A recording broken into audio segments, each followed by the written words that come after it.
Welcome back to our chilling series exploring the haunted corners of the American Southwest, where history and horror intertwine in ways that defy explanation.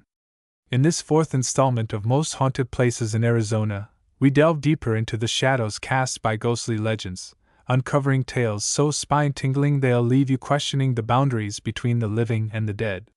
From desolate desert outposts to crumbling mining towns, Arizona is a treasure trove of spectral stories rooted in tragedy, betrayal, and unrelenting sorrow. Arizona's haunted places are more than just locations.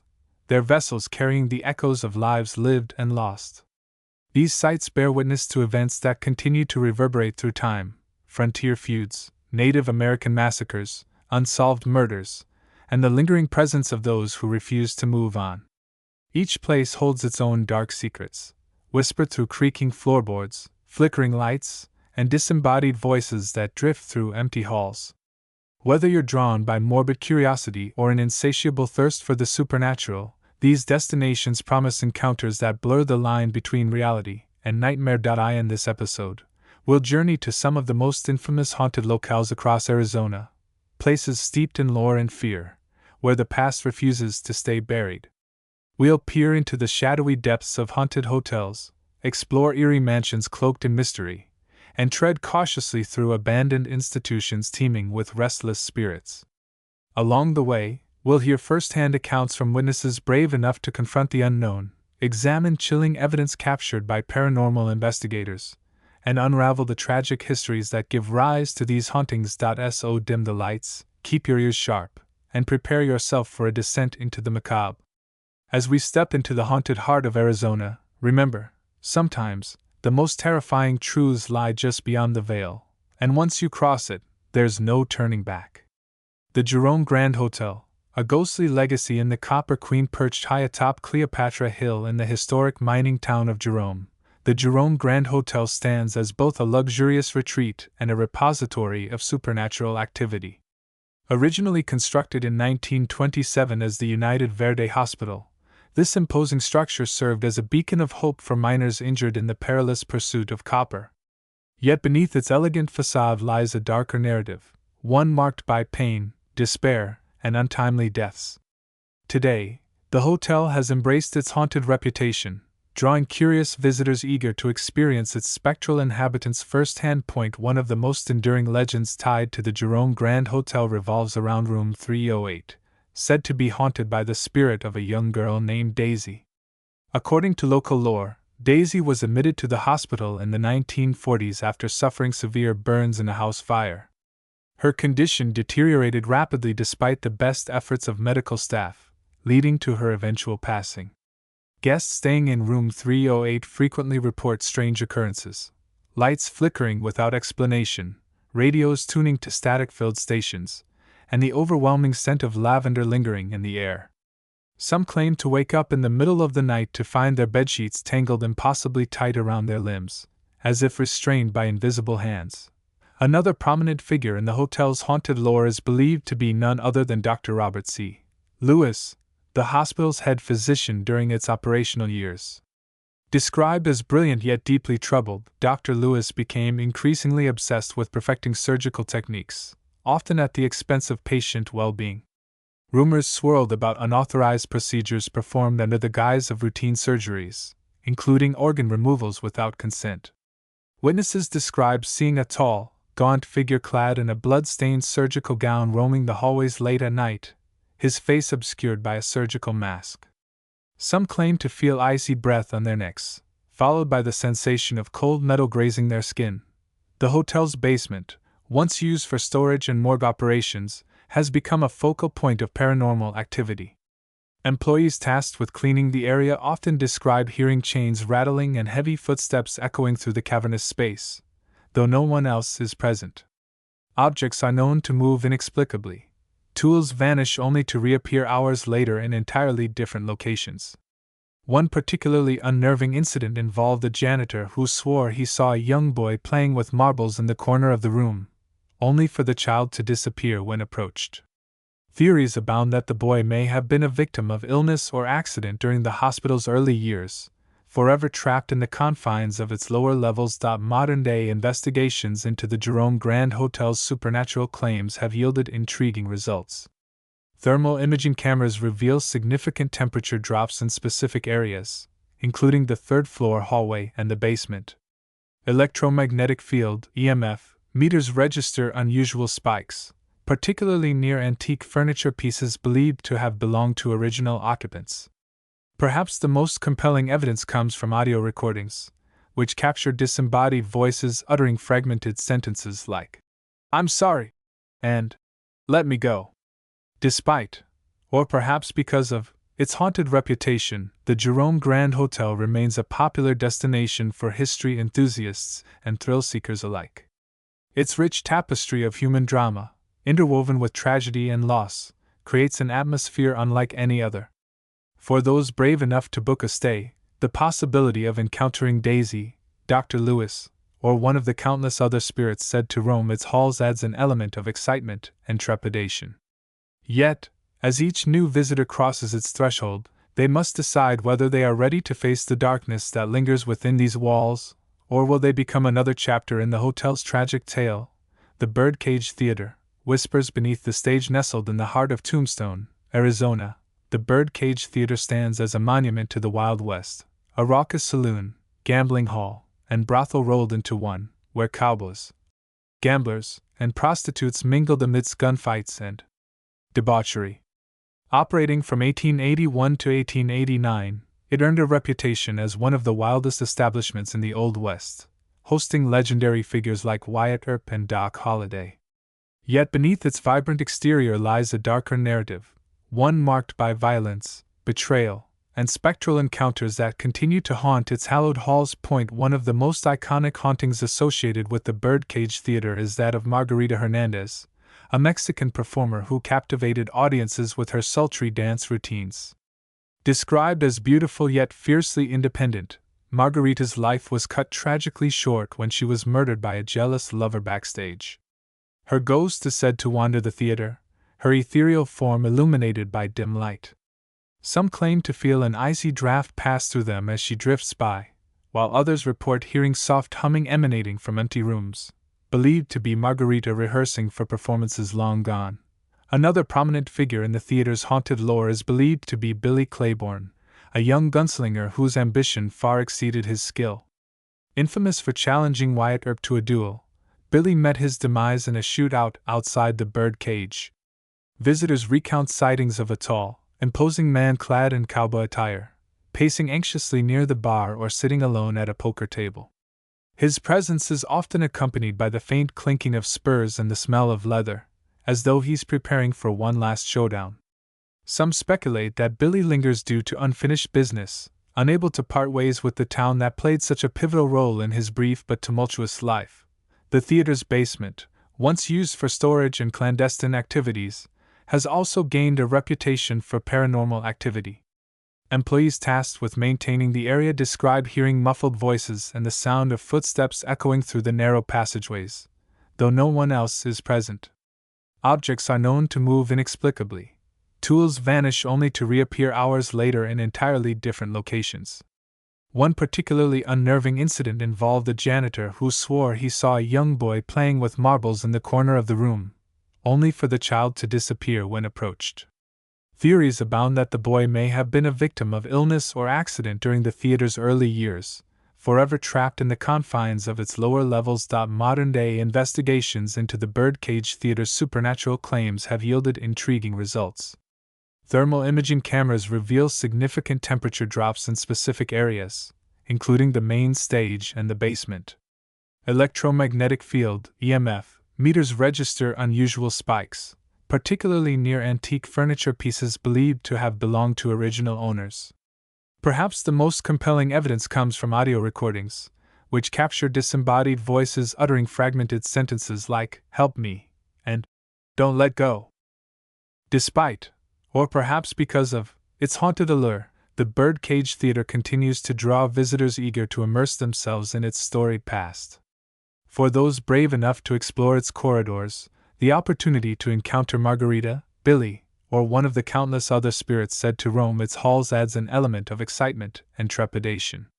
Whether you're drawn by the allure of its architectural splendor or the thrill of peeling back the layers of its enigmatic history, the birdcage promises an unforgettable experience where the line between the living and the dead blurs, and the echoes of yesterday linger just beyond reach.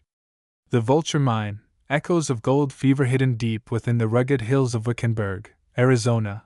The Vulture Mine stands as a testament to the feverish pursuit of wealth that defined the American frontier. Discovered in 1863 by Henry Wickenburg, the mine quickly became one of the richest gold producers in the region, yielding millions of dollars in precious metals over its 80-year operational lifespan. Yet beneath its glittering legacy lies a darker narrative, one steeped in tragedy, greed, and the unrelenting grip of death. Today, the Vulture Mine remains a haunting reminder of the sacrifices made in the name of fortune. One of the most pervasive legends tied to the Vulture Mine centers around the Hanging Tree, a gnarled mesquite tree located near the entrance. Historical records indicate that the tree was used to execute alleged thieves and troublemakers, many of whom were strung up without proper trials. Decades later, visitors exploring the site report hearing faint moans and rattling chains emanating from the vicinity. Some claim to see shadowy figures huddled in the branches, their faces obscured by darkness, while others describe feeling an oppressive weight pressing down on them as they approach the tree. Another haunting figure associated with the Vulture Mine is believed to be Martha Wickenburg, Henry's wife, whose life ended in tragedy. According to local lore, Martha discovered her husband's infidelity and confronted him in a fit of rage, only to be pushed down a mine shaft and killed instantly. Her ghost is said to wander the tunnels, her ethereal form clad in a tattered white gown. Guests taking guided tours have reported waking up to the sound of footsteps descending the stairs, followed by a deafening crash, as though someone has fallen again. Others describe seeing a pale woman staring mournfully out of mine entrances, her expression frozen in eternal anguish. The mine itself, a labyrinth of dark, claustrophobic tunnels, remains a focal point of paranormal activity. Visitors walking through the underground passages often feel an inexplicable sense of dread, as though unseen eyes are watching their every move. Shadows flit across peripheral vision, disappearing when directly observed. Some claim to hear disembodied voices calling out in languages unfamiliar to modern ears, believed to be the dialects spoken by immigrant miners seeking their fortunes. Others report seeing apparitions of men and women in tattered clothing, their faces gaunt and weary, working tirelessly even in death. Paranormal investigators exploring the Vulture Mine have documented numerous instances of unexplained phenomena. EMF detectors routinely spike in certain areas, particularly near the main shaft and the old bunkhouses. EVP recordings capture faint whispers pleading for help, interspersed with anguished cries. One investigator captured a chilling photograph of a translucent figure standing in the doorway of a collapsed tunnel, its hands raised as if begging for mercy.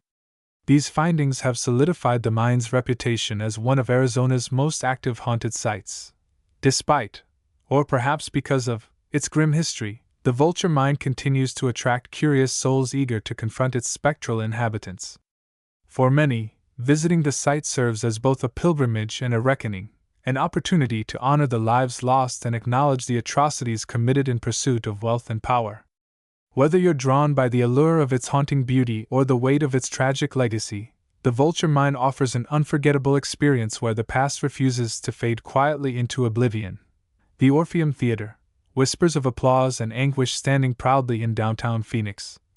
The Orpheum Theater is a jewel of Art Deco architecture and a cultural landmark that has hosted some of the entertainment industry's brightest stars. Opened in 1929, it quickly became a hub for vaudeville acts, silent films, and Broadway productions, enchanting audiences with its opulent design and state-of-the-art acoustics. Yet beneath its polished veneer lies a darker narrative, one steeped in tragedy, betrayal, and spectral encounters that continue to haunt its hallowed halls. One of the most iconic hauntings associated with the Orpheum Theater is that of Violet Mackenzie, a young actress who graced its stage during the 1930s. Described as talented yet tragically misunderstood, Violet fell victim to the harsh realities of fame when she was blacklisted following a scandal involving a prominent producer. Overcome with despair, she took her own life in her dressing room backstage. Her ghost is said to wander the theater, her ethereal form illuminated by dim light. Some claim to feel an icy draft pass through them as she drifts by, while others report hearing soft humming emanating from empty rooms, believed to be Violet rehearsing for performances long gone. Another prominent figure in the theater's haunted lore is believed to be none other than Harry Houdini, the legendary magician who performed at the Orpheum multiple times throughout his career. Though not a permanent resident, his larger-than-life personality left an indelible mark on the property. Visitors recount sightings of a tall, imposing man clad in a classic magician's outfit, pacing anxiously near the stage or sitting alone in the balcony. His presence is often accompanied by the faint clinking of chains and the smell of smoke, as though he's preparing for one last escape act. Some speculate that Houdini lingers due to unfinished business, unable to part ways with the city that played such a pivotal role in his life. The theater's basement, once used for storage and costume changes, has also gained a reputation for paranormal activity. Employees tasked with maintaining the area describe hearing muffled voices and the sound of footsteps echoing through the narrow passageways, though no one else is present. Objects are known to move inexplicably. Tools vanish only to reappear hours later in entirely different locations. One particularly unnerving incident involved a janitor who swore he saw a young boy playing with marbles in the corner of the room, only for the child to disappear when approached.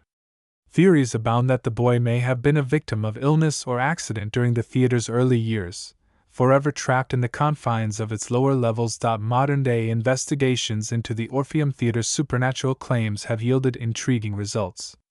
Thermal imaging cameras reveal significant temperature drops in specific areas, including the main stage and the basement. Electromagnetic field (EMF) meters register unusual spikes, particularly near antique furniture pieces believed to have belonged to original owners. Perhaps the most compelling evidence comes from audio recordings, which capture disembodied voices uttering fragmented sentences like "encore" and "don't stop." Despite, or perhaps because of, its haunted allure, the Orpheum Theater continues to draw visitors eager to immerse themselves in its storied past. For those brave enough to explore its corridors, the opportunity to encounter Violet, Houdini, or one of the countless other spirits said to roam its halls adds an element of excitement and trepidation. Whether you're drawn by the allure of its architectural grandeur or the thrill of peeling back the layers of its enigmatic history, the Orpheum promises an unforgettable experience where the line between the living and the dead blurs, and the echoes of yesterday linger just beyond reach. Patterns across Arizona's haunted places, themes of tragedy and resilience as we traverse the haunted landscapes of Arizona.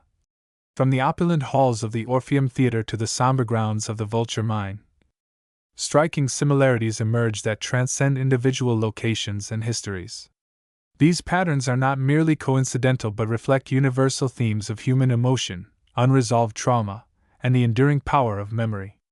From the wailing wards of sanatoriums to the shadowed basements of theaters, these sites share a commonality that binds them together in a spectral sisterhood of sorrow and suspense. One recurring motif is the concept of unfinished business.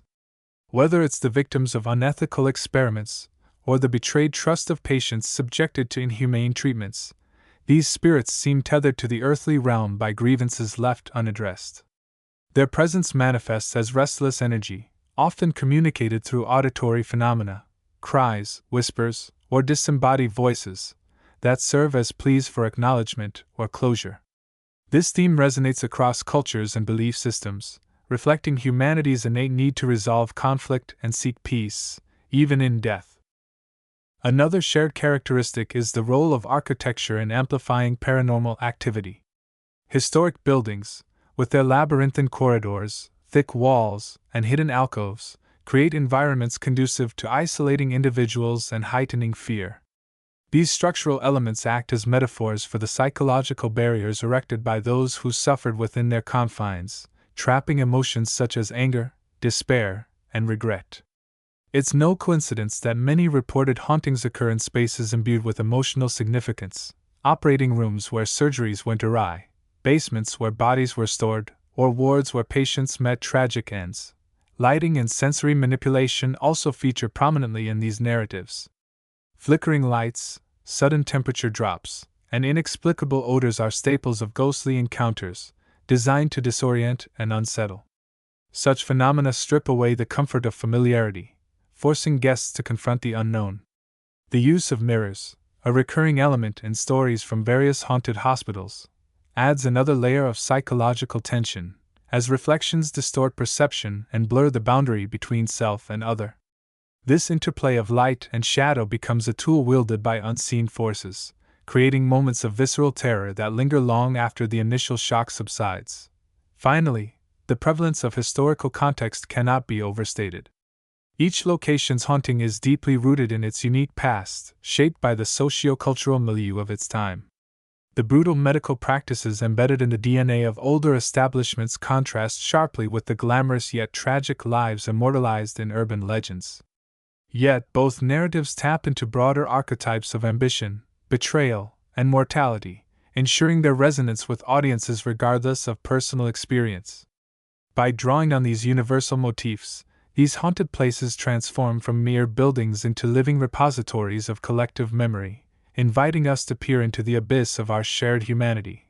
Thus, while each establishment boasts its own distinct flavor of fright, the underlying threads connecting them reveal a tapestry rich with meaning. These patterns remind us that the supernatural is not so much about the entities themselves but the stories they tell, the echoes of lives interrupted, passions extinguished, and truths obscured. As we continue to explore these haunted locales, we find ourselves grappling not only with the specters of the past but with the timeless questions they raise about life, death, and everything in between. The psychology of fear. Why haunted places captivate us? What is it about haunted places that grips our imaginations so profoundly? Beyond the creaking floorboards and flickering lights lies a deeper allure, one rooted in the psychology of fear and the human fascination with the unknown. These sites, by their very nature, are places of vulnerability. They are where we confront our mortality, stripped of autonomy and control, relying entirely on the expertise of others to heal us, or where justice was denied, leaving wounds that refuse to heal. When these spaces become haunted, they amplify our primal fears, transforming familiar settings into arenas of existential dread. The combination of historical context, architectural design, and the lingering presence of past suffering creates a perfect storm of terror that resonates deeply within us. At the core of this captivation is the concept of liminality, the state of being on the threshold between two worlds. Haunted places exist in this liminal space, bridging life and death, health and illness, hope and despair. This inherent duality makes them fertile ground for supernatural narratives. Ghosts, as manifestations of unresolved trauma or unfinished business, embody the tension of being caught between states. They serve as reminders that the boundaries we construct, between life and afterlife, sanity and madness, are far more permeable than we'd like to believe. For many, visiting a haunted site feels like stepping into a twilight zone where the rules of reality no longer apply, igniting both curiosity and unease. Architecturally, haunted places contribute to this atmosphere of dread through their design. Long, sterile hallways lined with identical doors create a sense of disorientation, while poor lighting and echoing acoustics heighten sensory awareness. These features mimic the psychological effects of anxiety and claustrophobia, making even mundane sounds, a distant cough, the hum of fluorescent lights, feel ominous. The labyrinthine layouts of older structures, with their hidden wings and underground tunnels, evoke feelings of entrapment and uncertainty.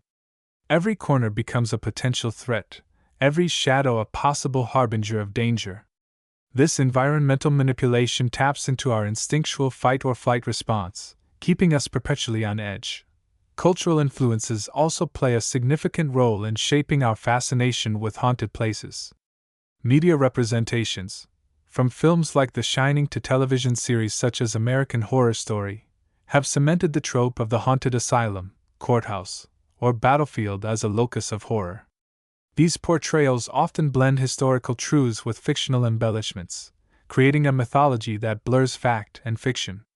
Audiences are drawn to these stories because they reflect societal anxieties about institutional power, systemic injustice, and the fragility of the human mind. Haunted places become microcosms of larger fears, the loss of agency, the misuse of authority, and the haunting specter of mistakes made in the name of progress. Moreover, haunted places appeal to our desire for catharsis. Engaging with these tales allows us to process our own fears about mortality, injustice, and the flaws inherent in systems meant to protect us. By confronting ghostly apparitions and unexplained phenomena, we externalize internal anxieties, transforming abstract fears into tangible adversaries. This vicarious experience provides a safe outlet for exploring the darker aspects of human existence, offering both thrill and relief. It's no wonder that ghost tours and paranormal investigations of haunted places attract participants eager to test their courage against the unknown. Ultimately, the enduring allure of haunted places lies in their ability to mirror our deepest fears while challenging our understanding of reality. They remind us that the past is never truly buried, that pain and injustice leave indelible marks on both people and places. As we walk their haunted halls, we are forced to confront not only the spirits said to inhabit them but also the ghosts within ourselves, the regrets, doubts, and unanswered questions that linger long after the wounds have healed. In doing so, we find a strange comfort in knowing that we are not alone in our fears, that others have walked these same paths and emerged, shaken but alive, to tell their stories. As we bring this chilling journey through Arizona's most haunted places to a close, one thing becomes abundantly clear: the spirits of the past refuse to be silenced. Each creaking floorboard, each whispered name, and each fleeting shadow serves as a testament to lives lived, lost, and lingering in the spaces we dare to call haunted. These stories are more than mere campfire tales. They are fragments of history, stitched together by human emotion, tragedy, and the relentless passage of time. They remind us that the line between the living and the dead is far thinner than we might believe, and that sometimes, the most terrifying truths lie just beyond the veil. But why stop here?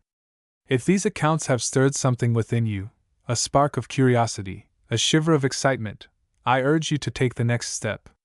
Visit one of Arizona's haunted places yourself. Walk the same halls where spirits are said to roam, stand in the rooms where history's echoes reverberate, and let the unknown brush against your senses. Whether you're a skeptic seeking proof or a believer eager to commune with the other side, these forsaken institutions offer an unparalleled opportunity to confront the mysteries that lie just beyond comprehension. There's nothing quite like experiencing the weight of decades-old despair firsthand, feeling the chill of a presence that defies explanation, or hearing the faint strains of voices from another time. And when you return, share your story. Did you feel the icy touch of a ghostly hand? Hear the faint tap of footsteps in an empty corridor? Or perhaps nothing happened at all, but isn't that silence just as intriguing? Your experiences add to the rich tapestry of lore surrounding these haunted places, ensuring their legacies endure for generations to come.